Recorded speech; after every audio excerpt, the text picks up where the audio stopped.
So thank you everyone for coming today this early. Today my talk is the enterprise scale MLOps at NatWest. I hope today you connect with more people, learn about data science, machine learning, and new technologies. So enjoy your day. I'm working in the data innovations team, and I'm going to talk about our platform that is the backbone, how we put models into production at scale. But before starting with the technical aspects, I'm going to give you an overview of NatWest. We are the largest commercial business bank in the UK. We bank 1 in every 4 businesses that ranges between startups and multinational companies. We are about 60K staff members worldwide, and we are about 500 data scientists, machine learning engineers, data engineers, and we continue growing. We have about 3,000 models between development and production. So just to give you an overview of the space of data and machine learning in the bank. But now starting with the technical aspects. What is MLOps? So MLOps is a culture and a set of good practices that allow us to design, develop, deploy and maintain machine learning solutions with the good practices of DevOps. But we are integrated in the continuous development, continuous integration, and continuous deployment curve of cycle, the aspects of machine learning and data. And it allows us to deploy robust solutions, and we can iterate over time for getting a robust and more maintainable solution over time. But why are we going to use MLOps at NatWest? So before having this solution in place, we were having models in production, but it was a little bit complicated and we got a lot of challenges. Some of those were because we having people working in different environments and they couldn't collaborate with each other, given that they were having different training or skills, and they were having different ways of operating such models. Also, the process was a little bit lengthy because all the governance process required that we manage, for example, handing over some of the artifacts produced in one environment to another environment, but it was handed over manually. The data, we were having different data warehouses, and the access to them was taking long for the first users, the data scientists.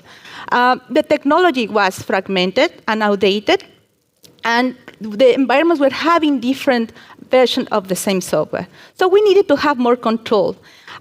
We decided to improve or to modernize our tech stack. And for that, the business came with some metrics so we can measure that transformation. Some of those metrics is like, for example, an end-to-end solution will take about 12 months. The simplified way of having the data discovery was taking like 5 days. We were having a lot of people asking, requesting access, and taking too long in different warehouses. The way to life of any model was taking about 3 to 6 months, given that we needed to chat with the platform team. And they needed to devise a bespoke environment. The same happens with the people that needed to start a project. We needed to have conversations with the platform team to build these working environments, and it was not self-service, so it was taking about 30 days. And we were having a lot of ways of executing those models. So we needed to have more control. So after about 3 years since we built that, our platform, we can see these changes. The end-to-end solution is taking less than 3 months. The data discovery is taking 1 day because we have a centralized place, a data lake, and a single place where the people can explore the data sets and request access to them. One of the metrics where you can see the change is the model, the way to productionize our models, because now it's taking less than 2 weeks because we standardize the process. The governance process is robust but linear because everything is repeated in all the use cases accounts in the same way. And we have the service catalog. I'm going to talk about this in a bit. That is a self-service for the users. All the environments that needed to be used by the developers can be deployed in 2 hours. And the weight of executing our models is reduced to less than 5. In that way, we have a little more control in our operations. So now, let me give you a more insight into our platform. When we built this platform, data science platform, we were collaborating with AWS.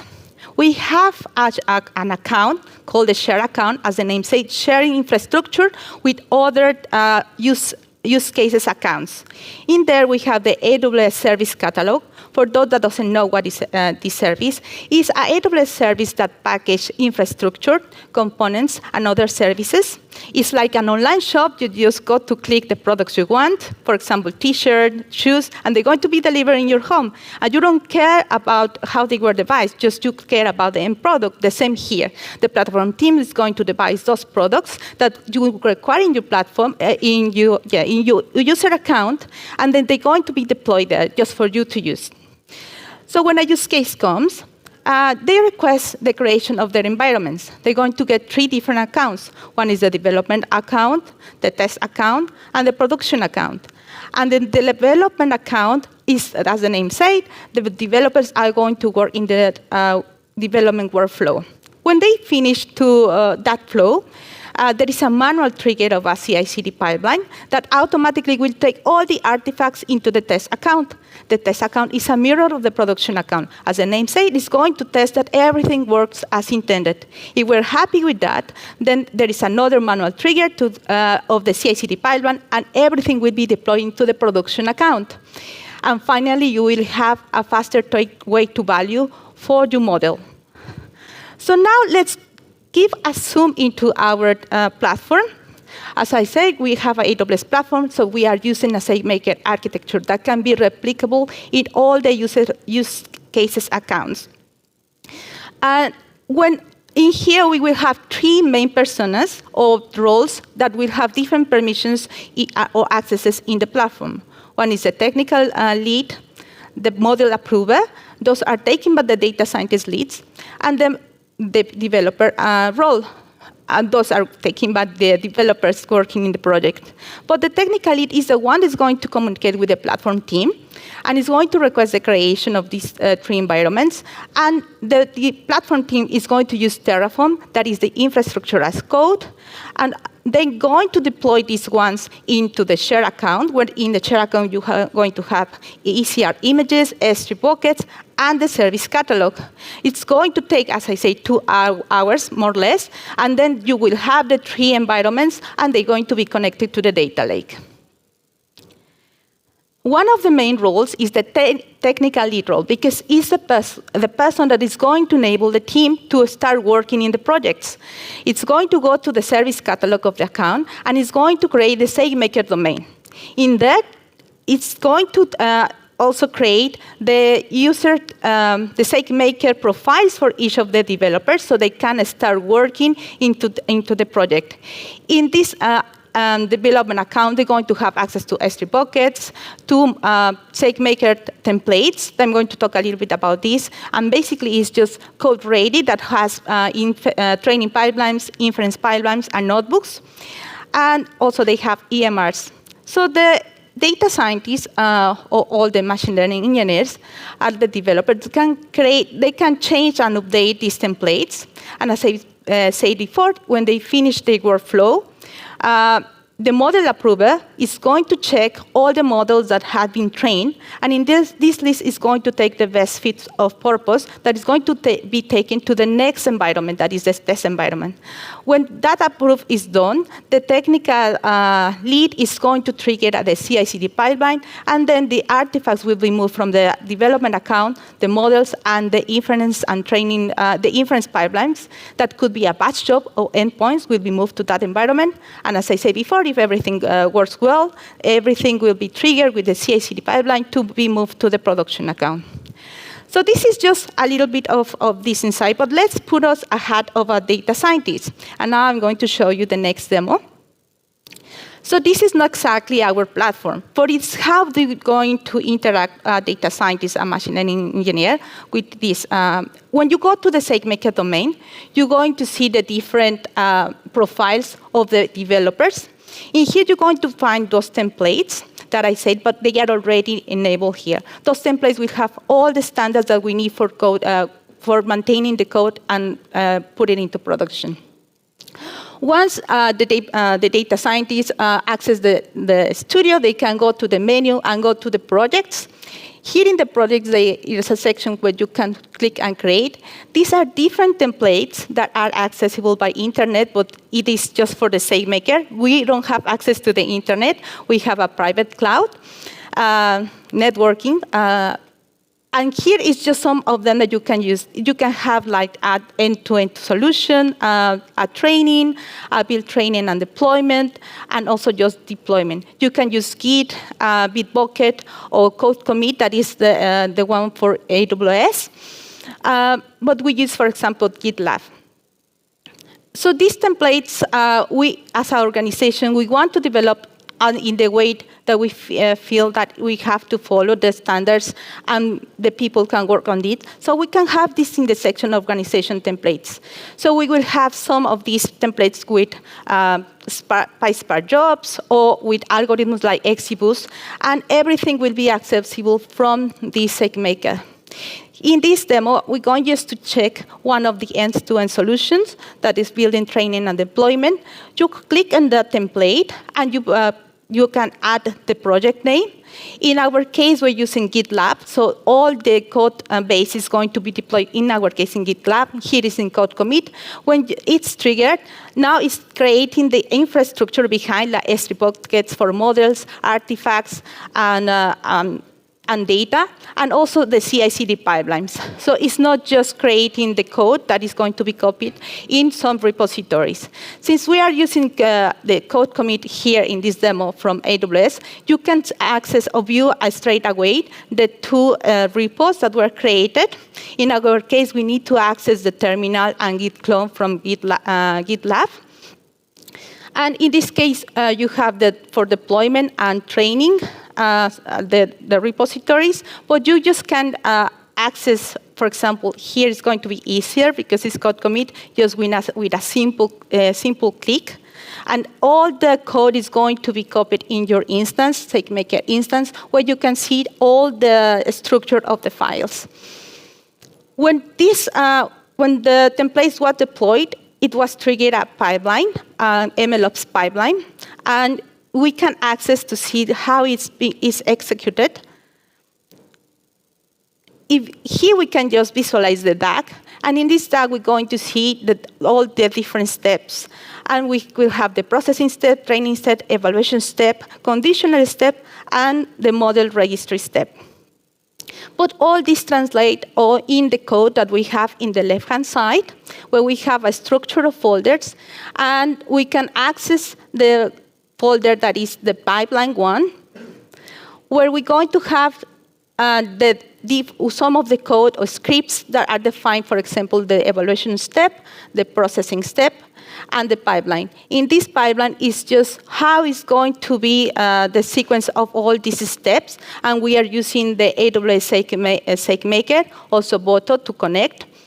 And just this is the definition of our tags that's going also to call the code that is part of each of these steps, for example, by evaluation and processing. Here, everything finished successfully, all the run, and you can access individual steps to look into what inputs you were using, the outputs, the artifacts, and the metrics you got, the logs, and you can access the CloudWatch for that. Also, you can see the parameters, what is the instance types used, the number of instances, and the input data S3 bucket for this run. Also, by default, you can go back to this menu where you have the experimental trials, and it's set up by default. For each run you have, you can start an experiment. You can change the hyperparameters, for example, and check which of these experiments, how they change. You can go and visualize the metadata generated like a dashboard. And here you can check, for example, for the specific run, the metrics, the parameters, the artifacts, and it's just with some simple lines that you can put into your code to use this. Then if we go to the graph, the last step, as I said, is model registry. For each run of this pipeline, when each successful run, you're going to have a list of models that were trained. So if we are the model approver go to the model group where they can check all these different versions of models. And here you're going to have, here we just run once the pipeline, so we have just one version. And here you can check that the status is saying pending. So in this case, then the model approver can just go and click and try to check, for example, the metrics, the settings of this run, but the metrics are important, and if everything is as expected, so they can go and approve. You go to the data status, and then you change to approve and put the comments that you need to put for this. And the CI/CD pipeline is going to be triggered, the one that is moving the artifacts.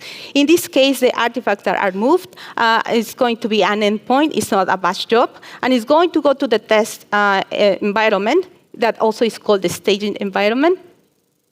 One, it's successfully updated, like it's going to take some seconds. You're going to be able to check that the status changed to approve in this staging area, that is the test area, and you can check this is an endpoint, and the endpoint is just a URI where you call and send data and use anything service, and then you're going to get the response. But now, imagine that we are happy with this, and that we have the hat of the technical lead. The technical lead is going to approve our trigger here in the CI/CD pipeline, this model. And when it happens, all the artifacts are going to be moved to the production area. And then it's going to take a little bit of time, and then your endpoint will be in service. So just I wanted to give you a feeling of how it was working, what is working as data scientist, machine learning engineer with our platform. But this is not the end of the story. We also need to use some other tools that are supporting our processes, especially because we want to have good governance and risk management towards our machine learning models and our LLMs applications. So when the data scientists, so we want to do this in all the process, from the data discovery, the deployment of the first models, of the first experimentation phase, until all the way to production. So if the data scientists, when they start exploring the data sets and they start training, they need a tool for the experimentation, and one that we use is Comet.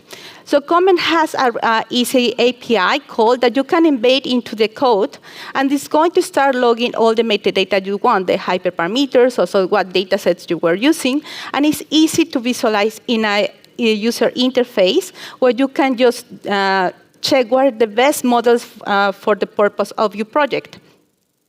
Then you can use them, go to the next, the data scientists, they can go to the next phase for those models that they pick it up, that are the best, and use, we use SageMaker Clarify. And with SageMaker Clarify, they can check the explainability of their models and also check if there are some biases, and it will generate a report.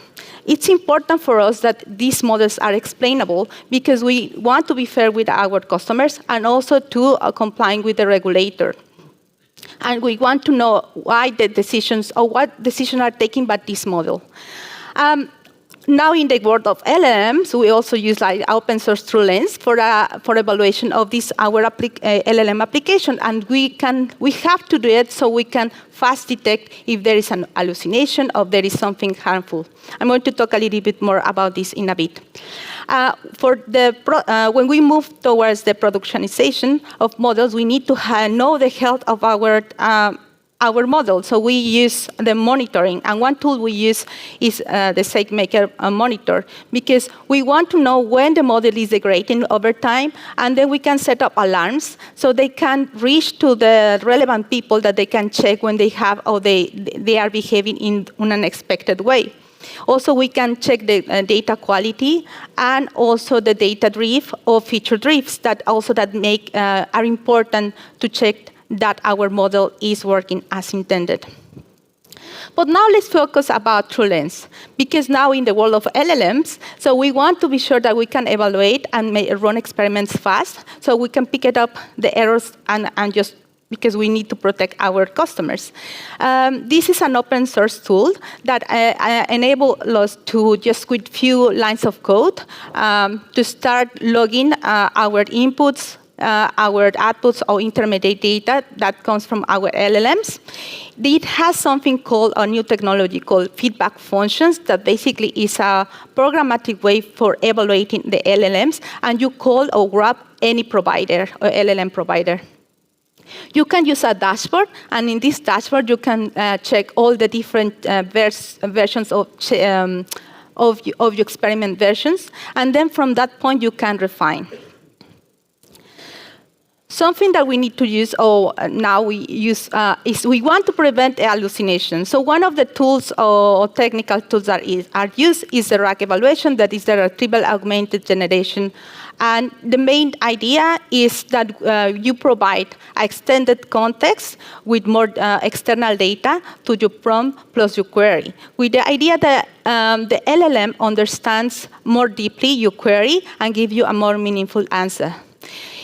For this, we have 3 different metrics. One is the context relevance, that is checking that the context is relevant to your query. Then with the groundedness, that is checking that the response is supported by the context, and the answer relevance, that is checking that the response that is given is relevant to the query. So those metrics are embedded into the TrueLens. It's an open source tool, but you can also create your own metrics if you need. And I'm going to show you a quick demo here. We have a notebook with TrueLens where we have all the requirements you need for running this notebook. You make all the different imports. In this case, we're going to use the Azure OpenAI service. We just instantiate the TrueLens groundedness feedback function. And here we are just creating our environment functions. The .env file is going to hide this for security reasons, but we can load the values like hidden with this library. What we need this is because we need to fetch our token from our Azure OpenAI. And when we do this, we create also our chat client. In this case, the GTP, we're going to use GTP 3.5.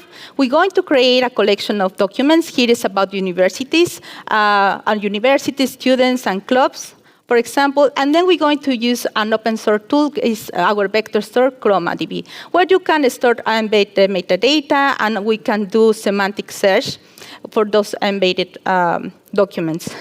But as default, you have one Hugging Faces model for the embeddings, but you can use any service with ChromaDB. Also, if you want to make the semantic search, you can just use a distance metric. In default, it's the consigned metric, but you can use squared or inner product, for example. Here you are, I can start, I set my embedding function, and then I create the object for the vector store where I create in my collection and passing which embedding I'm going to use. Now with this object that I created, I'm going just to pass the 3 different documents and also other metadata. That is going to help us just to make the retrieval of our calls in our RAG function. Here we are instantiating our TrueLens custom metrics instrumentation.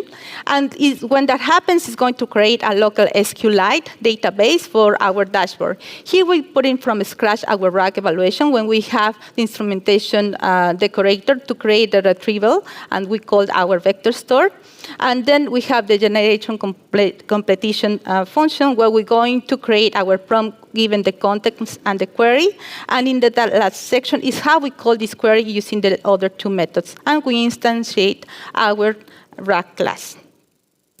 Here now it comes, the feedback functions. I say they are just a programmatic way of evaluating, and also we have some scoring for those evaluations. And here we're using our LLMs as a judge. That's why we need to grab these providers that are going to evaluate our response from the LLM. And here we're going to use as well, so I say we have the 3 different feedback functions or for evaluation. Here we're going to instantiate our groundedness with the service that is going to be the Azure OpenAI. And we're going to use the 3 different metrics, the relevance and context and groundedness. And in the next session, we're going to use that object, and we're going just to tell it, like we want to measure what are the reasons this LLM is going to provide a score, and also check all the retrievals. And we do it with the 3 metrics: the context relevance and the questions and answer relevance. And here we're creating the RAG app, our TrueLens app, for the feedback functions. When we pass our RAG class or instantiation, here the 3 metrics and the name of our experiment.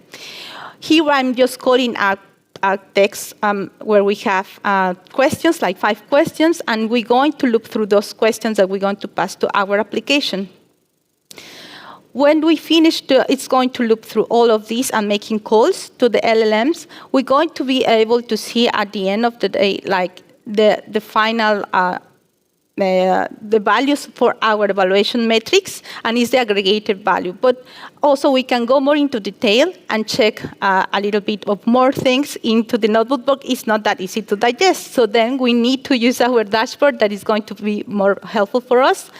And once we're going to start this dashboard, we're going to have a view of all our experiments. Here we just run 1 experiment, but you will be able to see more lines or more rows. And in this one, we can also check the cost, the total tokens used, and the aggregated evaluation of all these 3 metrics. But you can go as well to the individual scores. Here we were making like 4 or 6 questions. You can see in this dashboard like the summary, but you can as well go to individual ones to see the details. For example, you can see the inputs that was provided, the response that was provided, and you can check for the different calls you made or questions you made. Also, you can say, for example, for context relevance, you can see the statement that was provided and the reasons why, or the criteria, why it got that score of 0.9. For example, for the answer relevance, you can check the response, as well the reasons. And at the end, we can as well check the groundedness and check the source, the statements that were provided, and then the reasons where you also get a score. And TrueLens is an open source, but it's already defined those by prompts, those metrics.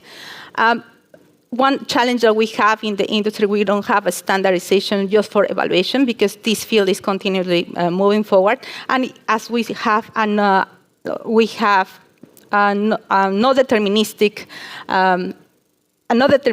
the LLMs are not deterministic, so always the answer will change.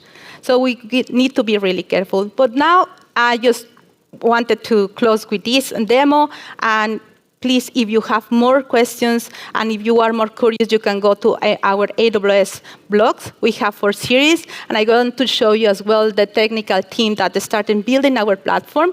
As you can see, we are mostly women, and we have our 2 DevOps. All of us, we were participating in writing these blogs, and we champion diversity, and we are from different parts of the world. So thank you for your attention. I hope you have questions, and thanks.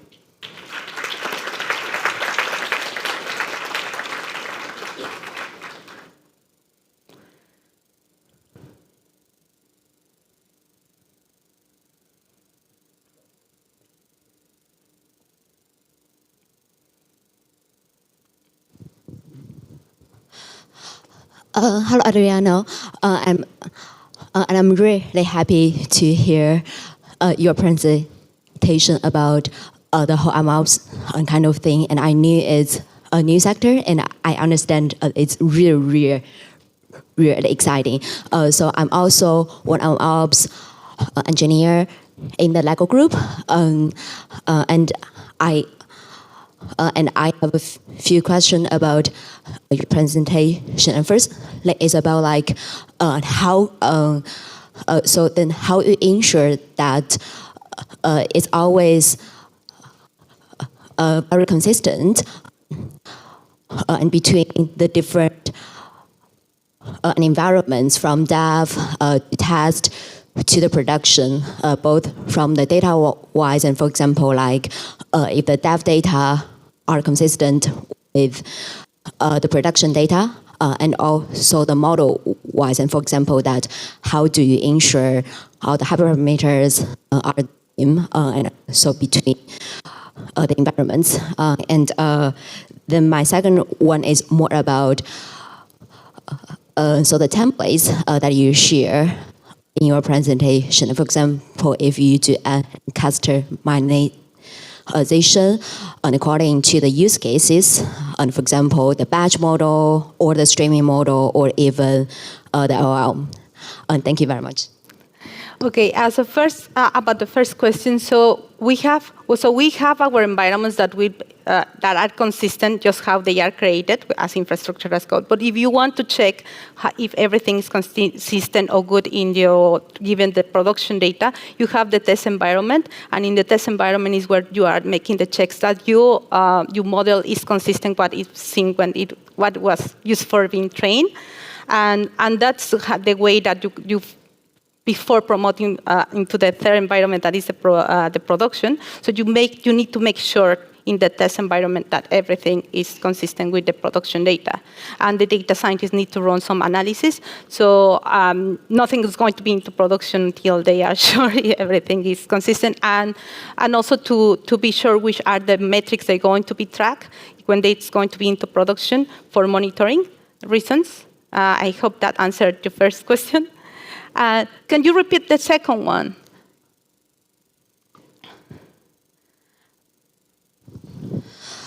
Yes, of course. So I wonder that, because you mentioned that you also offer some kind of the templates for the scientists to use, right? And I'm curious that if you customize them to the different use cases, and for example, batch prediction or the streaming or even the LLM, and what are the differences of the templates over there? So I think I didn't get to that question, but you mean like how we ensured when we have different data? Yes.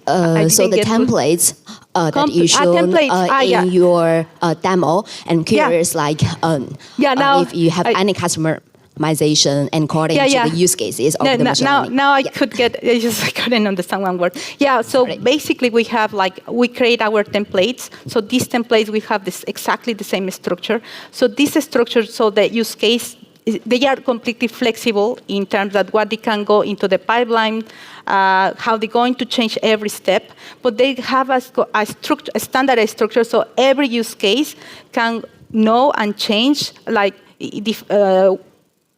it's just for them a guide that is going to be followed, so they know exactly which the processing step they're going to change for the new use case. Sometimes the pipelines for one use case is going to be longer than other, but all the folder structure is going to be the same. Also, we have the CI/CD pipelines, for example, in GitLab, where we're going to check how that everything complies in case of the code quality. That is one of the checks, and there are other checks that we are creating, but all the use cases are following the same process and steps.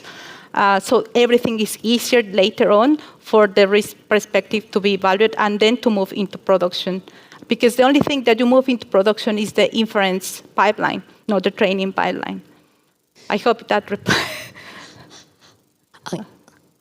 yes, that makes a lot of sense. Thank you very much.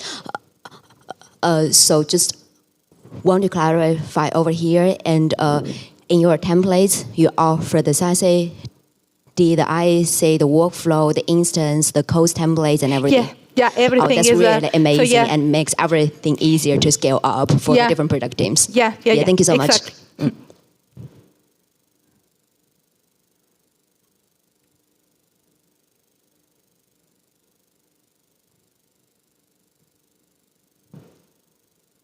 Hi, Josh Taylor from BSI. Really interesting presentation.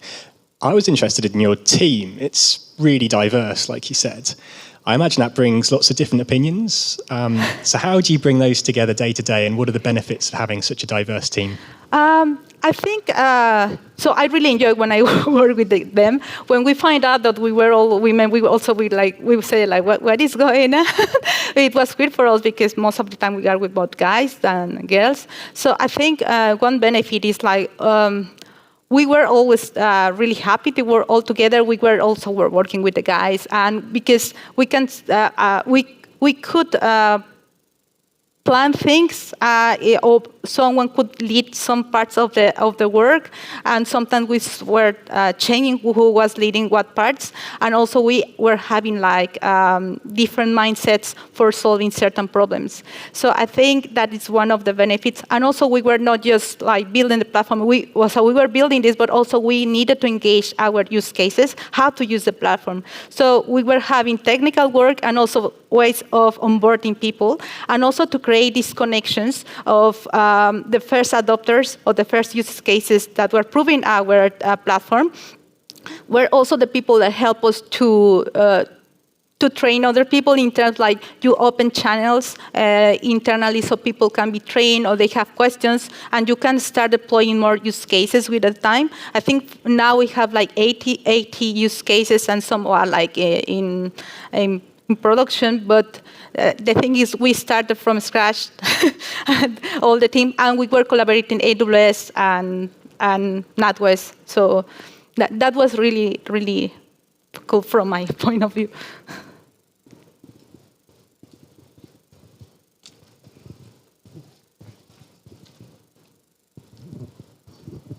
Thanks for presentation again. So I personally also work in financial services, and it's great to see that you guys are quite ahead from us. My question is on the LLM side of things, because it seems like when you were presenting the demo, it is not on SageMaker.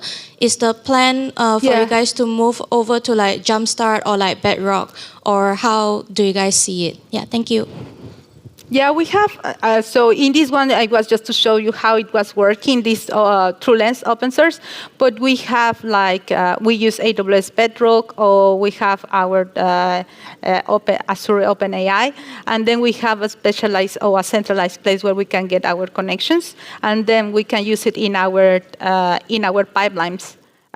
In this case, I was just showing like how you can use a tool that is open source for an evaluation, but I was not using the SageMaker in that. But.